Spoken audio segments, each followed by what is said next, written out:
Hi guys, आज हम बना रहे हैं सॉफ्ट और टेस्टी गुलाब जामुन।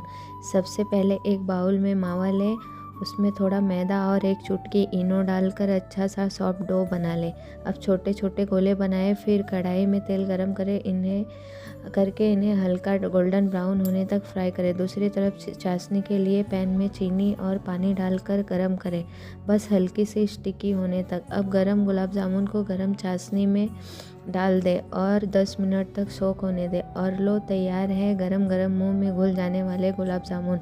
अगर वीडियो पसंद आए तो लाइक, शेयर और सब्सक्राइब करना ना भूलें।